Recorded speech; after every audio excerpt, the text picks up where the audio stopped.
You can't do this. You cannot do this. You cannot do this.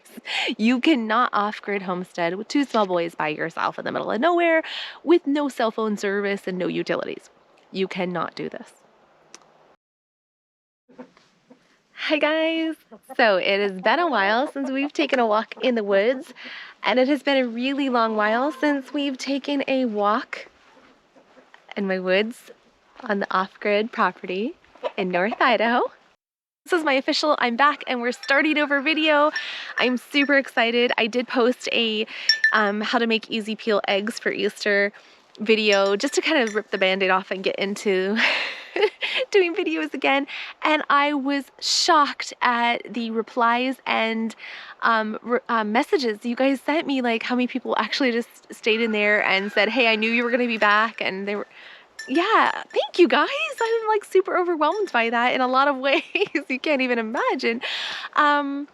So if you are just joining and catching this channel and video, the gist is I am on my 10-acre slice of paradise in the far North Idaho Panhandle. This is a place that we got in 2016. By we, my then husband and 2 small children. How we had just given up our full-time RV life to settle down and do this. We did actually get divorced.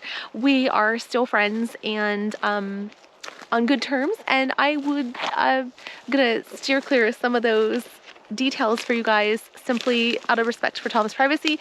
And we did talk about possibly doing a video together to talk about that more at some point. So here I am. It is just the boys and I. Tom's about an hour away, and so we see him once in a while. But in the meantime, let's look at the rolling dog, who's probably rolling in something really, really stinky. When this all first happened, I was pretty lost, guys, and I wasn't sure what to do, and I think I was in just such an emotional state that I had a lot of well-meaning people saying, you cannot off-grid homestead with 2 small boys by yourself in the middle of nowhere with no cell phone service and no utilities. You cannot do this. And I listened. And so I kind of went on this journey traveling across the US, just kind of trying to find my place. The kids and I settled in Oregon to the point where I actually bought a house there and was selling this place thinking we were going to stay there. And so many things happened, and this place was just, I knew that this was the life the kids needed. This is the life I needed. And so almost 2 years ago, came back. It's been 2 years. Upon getting back, there was a lot of extra work to do. It was overgrown. And then I actually was working with somebody on their off-grid homestead and an off-grid build, and even thought I was going to have a little place there. You know, the idea of not doing it alone was nice. It didn't work out, and I'm glad because I'm very grateful to be back here.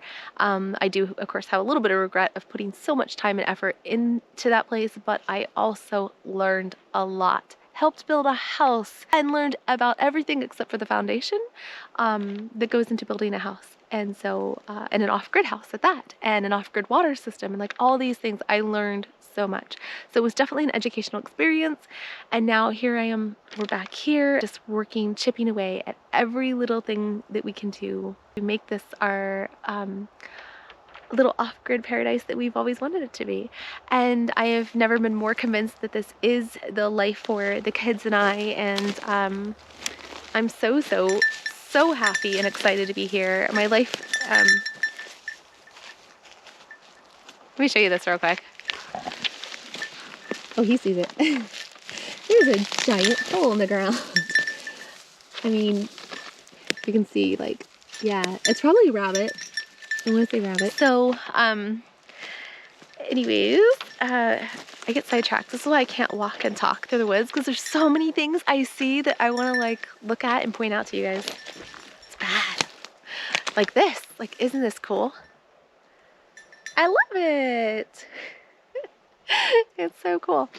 So, yeah, the last couple years have been definitely finding myself and my place in this world. And of course, you know, you guys know, COVID hit, and then next thing you know, that no sooner, like the exact time that happened, and this isn't something I had really shared previously, except for with some close people, is that I have systemic lupus. And I came out of remission, which I'd been in remission for over 10 years, came out of remission and had to start doing injections and things, and was, on self-quarantine because with the COVID thing and my immune system and lupus being where it was, could very literally kill me.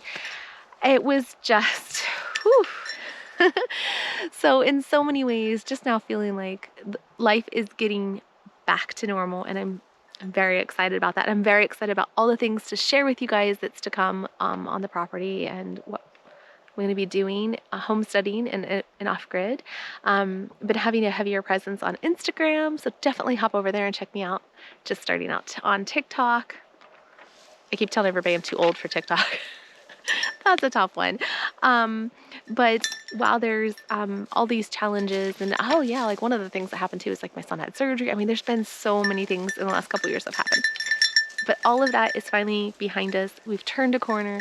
Things are good. I have a little bit more time that I want to spend with you guys sharing this journey. While that, just follow along on this journey with me. I am so happy to have you guys. Cut, edit, edit that. Okay,